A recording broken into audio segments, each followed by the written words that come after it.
Las enzimas digestivas, hemos hablado de ellas, sencillamente son sustancias químicas. Estas rompen macromoléculas en moléculas simples en los alimentos, también aceleran reacciones químicas y esto ayuda a tener una mejor absorción de esas sustancias ya más simples a través del intestino delgado. ¿Dónde las encontramos? Las vamos a encontrar que en la boca, en la saliva. También tenemos enzimas digestivas producidas por el estómago y que forman parte del jugo gástrico. En el caso del intestino tenemos aquellas que produce el mismo intestino y las que van descargando el hígado y el páncreas hacia el duodeno. Particularmente también tenemos las enzimas del hígado y las del páncreas. A nivel celular se almacenan ¿dónde? Se almacenan en los lisosomas. ¿Recuerdan esa estructura, esa organela celular de la célula cuando dimos el tema de célula? Pues ahí es que se almacenan las enzimas digestivas de cada célula que le ayudan a la célula a degradar moléculas que entran a la célula para ser reconvertidas en aminoácidos o aminoácidos, parte de la cadena de ácidos grasos que son indispensables, transformarla digamos a la química humana para poder ser utilizada en la producción de nuevas células o producción de nuevas sustancias, hormonas, enzimas que el cuerpo necesita. Entonces eso es lo que consideramos eso es lo que se considera una enzima digestiva. Vamos a ver algunos aspectos más al respecto. Tenemos que las enzimas se clasifican de acuerdo al sustrato donde actúan. ¿Cuál es el sustrato? El tipo de alimento en este caso.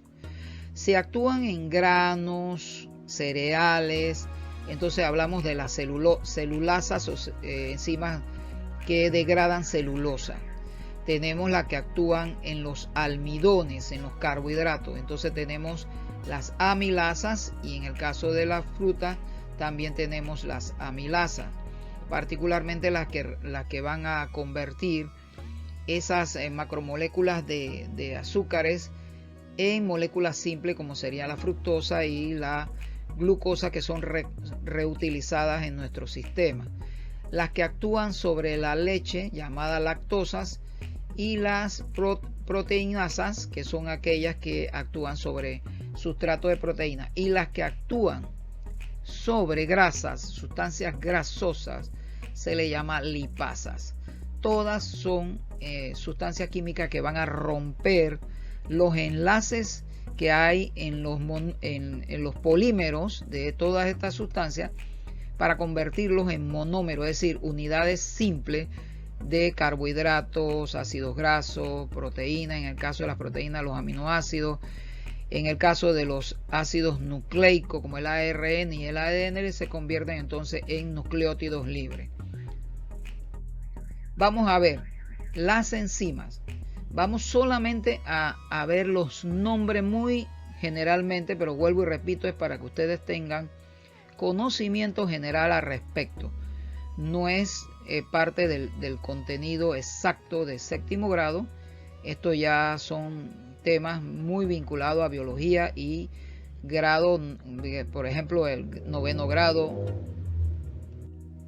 Sí, tema de biología y 9º grado. Entonces, en la saliva, ¿cuáles tenemos? Tenemos la tialina o amilasa y también tenemos otras enzimas más que van a formar esa pasta del bolo alimenticio. A la vez, la amilasa, la tialina, va a romper los enlaces de las macromoléculas de almidón. En el caso del estómago, jugo gástrico, va a tener pexina, la renina o fermento de lipasa gástrica. Aquí a la mano derecha tenemos las funciones. Tú las puedes leer con calma, pero nos vamos a concentrar en los nombres y en la ubicación.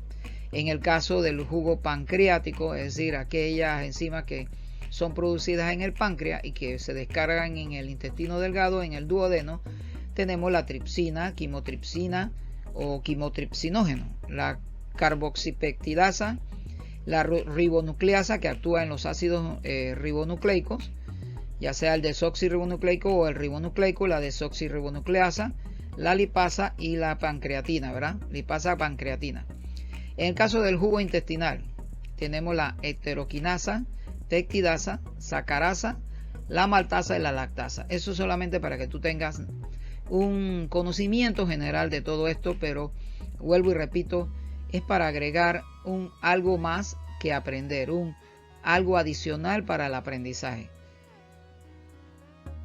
Aquí otro de las cosas importantes que nosotros tenemos que tomar en cuenta es las estructuras que hay en la boca y que ayudan al sistema digestivo, sobre todo esta parte de aquí, ayudan al sistema digestivo a procesar esos alimentos. Entonces tenemos la lengua, que ya lo habíamos mencionado, es un músculo flexible, un órgano musculoso flexible con movimiento voluntario.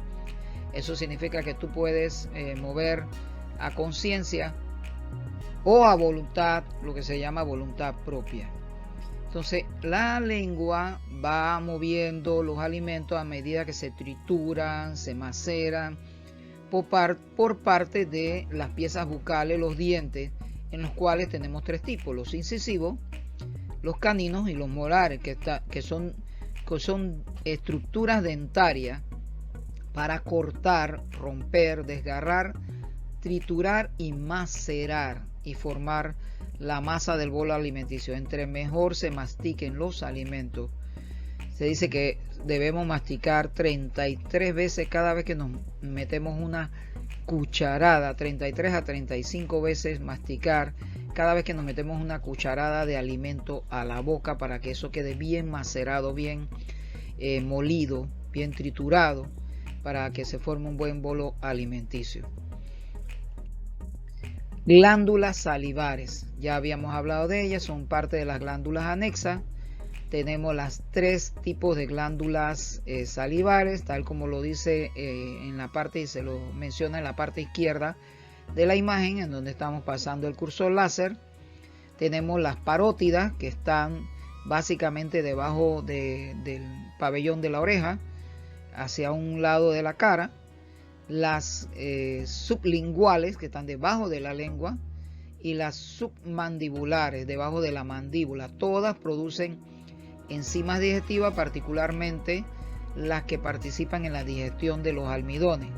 Estas enzimas entonces son la tialina, la lisocima y la mucina.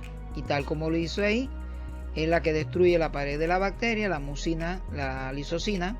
La mucina es un lubricante y es la que le da ese aspecto, es la que le da la consistencia de pasta pegajosa al bolo alimenticio. Y la tialina, que es la amilasa que hay en la saliva y que es la que digiere los almidones. Tenemos en el caso del hígado. El caso del hígado es un órgano que cumple la función de órgano, pero al mismo tiempo cumple la función de glándula.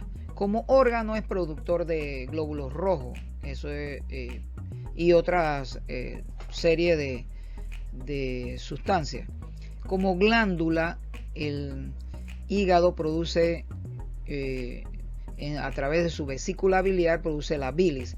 Y la bilis es una sustancia química acompañada de una serie de enzimas que ayudan a digerir las grasas. Además de eso, almacena glucosa en forma de un almidón humano o animal que se llama glucógeno. Almacena también hierro y vitamina. También participa en la síntesis de muchas proteínas presentes en la sangre, como por ejemplo las albúminas. Es desintoxicante cuando tomamos medicamentos venenosos o que ingresan al cuerpo y no son satisfactorios. Elimina glóbulos rojos ya viejos que están, digamos, han perdido su vida útil, y participa en el metabolismo de grasa e hidratos de carbono y proteína. Entonces, esa es otra de las glándulas anexas que se mencionaron al principio del tutorial. El páncreas tiene doble función, como glándula endocrina y como glándula exocrina. En el caso de glándula endocrina, produce lo que se llama la insulina y el glucagón, que pasan al torrente sanguíneo, del torrente sanguíneo a los tejidos. Cuando no hay insulina en los tejidos, entonces la glucosa no puede ser convertida primero en almidón, que es el glucagón, no puede ser convertida en este almidón.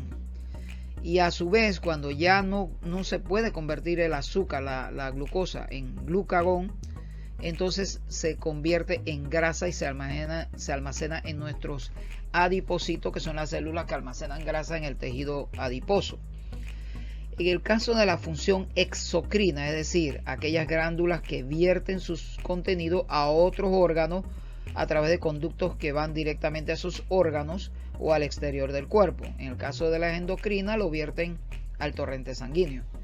Aquí entonces secreta las famosas enzimas digestivas, las enzimas llamadas enzimas pancreáticas, que obviamente van a ir al intestino delgado al nivel del duodeno. Ya vimos cuáles son esas enzimas pancreáticas, las revisamos en las transparencias anteriores.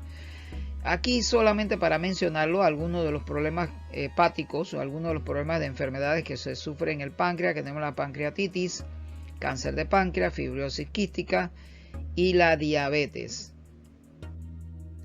El páncreas, vamos a revisar entonces cuáles son esas enzimas. Aquí vemos, aquí en donde está pasando el cursor láser, ve a la derecha superior, vemos que aparece una glándula, este digo glandular, y esta es una glándula obviamente, en este caso una glándula exocrina, porque su contenido no va a ir al torrente sanguíneo, sino que va directamente a través de un conducto hasta la cavidad del duodeno, la cavidad del intestino delgado en la porción del duodeno.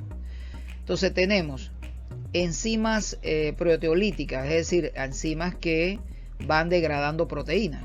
Por eso proteo de proteína, lítico de romper, de lisis.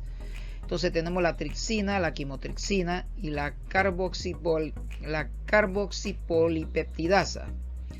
Y la descarga de enzimas que tienen que ver con la digestión de la grasa, tenemos las enzimas lipolíticas, es decir, que se digieren grasa, la lipasa, la colesterol esterasa, la fosfolipasa y las enzimas amilolípticas, o sea, las que van a degradar el almidón, llamada amilasa, que también se produce, aparte de producirse en la saliva, también se produce en el páncreas.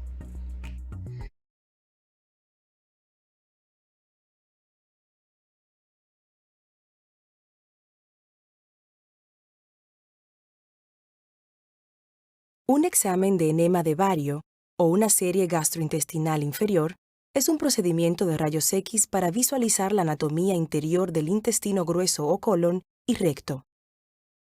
El tracto digestivo consta de la boca, el esófago, el estómago, el intestino delgado, el colon y el recto. Los alimentos atraviesan el tracto digestivo en ese orden. Las funciones principales del colon son que el cuerpo absorba agua, convertir material de desecho líquido en material de desecho sólido conocido como heces, y almacenar heces hasta que se acumulen lo suficiente para pasar por el ano mediante la defecación. En el colon se pueden desarrollar condiciones anormales como cáncer de colon, pólipos, malformaciones de la pared del colon llamadas divertículos, úlceras o áreas estrechas conocidas como estenosis. Si tiene sangrado sin explicación, dolor abdominal o cambio en sus hábitos intestinales, su médico puede recomendarle que se realice un examen de enema de bario. Antes del procedimiento, se le pedirá que se recueste sobre una mesa para rayos X. Se le introducirá cuidadosamente un tubo lubricado en el recto. Se adjuntará al tubo una bolsa con bario y se dejará que el bario fluya hacia el colon. Cuando haya pasado suficiente bario al colon, se le pedirá que trate cuidadosamente de no expulsar nada de bario mientras se toman las radiografías. Es posible que se infle un pequeñísimo globo adjunto al tubo que contiene el bario para impedir que el bario se derrame durante el examen. Mientras se toman las imágenes de rayos X, se le pedirá que gire de un lado a otro o que se ponga de pie. Esto permitirá que el bario fluya a diferentes áreas para poder obtener imágenes de rayos X de todo el colon. Luego de muchas tomas de imágenes de rayos X, se le dará una cuña o se lo llevará a un baño y se le pedirá que expulse la mayor cantidad posible de bario. Después de que haya expulsado del colon la mayor parte del bario, se pueden realizar algunas radiografías más, ya que la pequeña cantidad de bario restante ilumina claramente el contorno del colon. Después del enema de bario, puede regresar a su casa. Lo más probable es que pueda reanudar su dieta normal. La mayoría de los radiólogos indica a los pacientes que aumenten la ingesta de líquidos durante un periodo de tiempo para asegurarse de que todo el bario sea expulsado. Es probable que note más gases que lo habitual y perciba bario en varias de las defecaciones.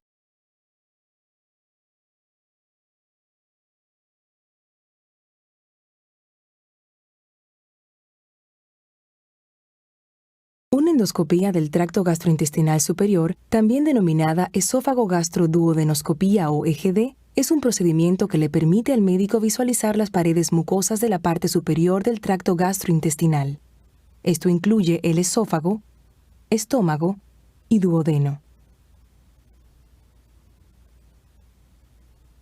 La endoscopía superior se utiliza para evaluar los síntomas de un dolor abdominal superior persistente, náusea, vómito, sangrado o dificultad en la deglución. Puede detectar de forma precisa la inflamación, la infección, los tumores, las úlceras y otros problemas que se puedan presentar. El procedimiento se realiza utilizando un endoscopio, que es un tubo flexible delgado y largo, con una luz y una cámara de video diminuta en el extremo. La cámara transmite la imagen a un monitor. Antes de someterse a la endoscopía, se le colocará una vía intravenosa y se le ofrecerán medicamentos para el dolor y un sedante. Se controlarán la presión sanguínea, el pulso y el nivel de oxígeno en la sangre durante el procedimiento.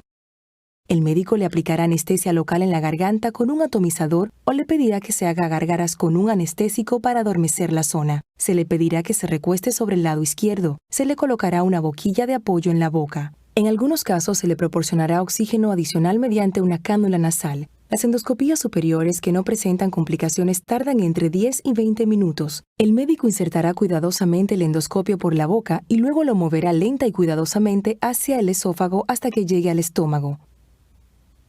Y finalmente, al duodeno. No debería sentir dolor mientras esto sucede. El médico puede introducir periódicamente una cantidad pequeña de aire para aplanar las paredes mucosas y mejorar la visibilidad. Si el médico quiere obtener muestra de tejido para analizarla después, lo podrá hacer con el endoscopio.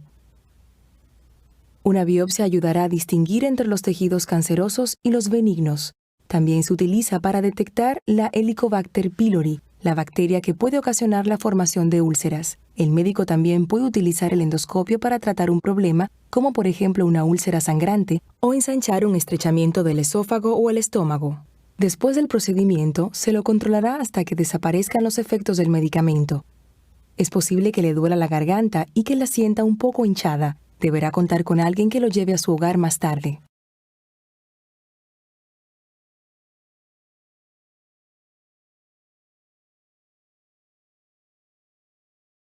El síndrome del intestino irritable, IBS por sus siglas en inglés, es una condición crónica que afecta al intestino grueso. El intestino grueso, también llamado colon, incluye el ciego, el colon ascendente, el colon transverso, el colon descendente, el colon sigmoide, el recto y el canal anal. La pared muscular del colon se contrae de manera rítmica, llamada peristalsis o peristaltismo, para movilizar el contenido intestinal hacia el recto. A medida que se contrae, el colon absorbe el agua y los nutrientes de los alimentos parcialmente digeridos que se mueven a través de él. El material de desecho, llamado heces, se almacena en el recto hasta que es eliminado a través del ano, mediante movimientos intestinales. Cuando padece de IBS, las contracciones de su colon no son normales. En algunos casos, las contracciones provocan que los alimentos pasen demasiado rápido a través de su colon. Como resultado de esto, el colon no tiene el tiempo necesario para absorber la mayor parte del agua de los alimentos. Esta afección produce heces acuosas y diarrea. En otros casos, las contracciones hacen que los alimentos pasen de manera muy lenta. Como resultado, el colon absorbe demasiada agua de los alimentos. Esta afección produce heces duras y estreñimiento. No está claro por qué el colon se contrae de manera normal. Sin embargo, si usted padece de IBS, su colon puede ser más sensible a ciertos factores, tales como el estrés, que parecen no afectar a la mayoría de las personas. Otros síntomas del IBS incluyen el dolor y malestar abdominal, hinchazón, gases y retortijones. Usted puede manejar los síntomas del IBS por medio de una combinación de cambios en la dieta, manejo del estrés y el uso de medicamentos. El comer alimentos con alto contenido de fibra crea heces más blandas y voluminosas, que pueden prevenir las contracciones espásticas de colon. La fibra también ayuda a aliviar el estreñimiento. Las terapias de manejo del estrés, tales como la hipnoterapia y el yoga, pueden ayudarlo a aliviar sus síntomas.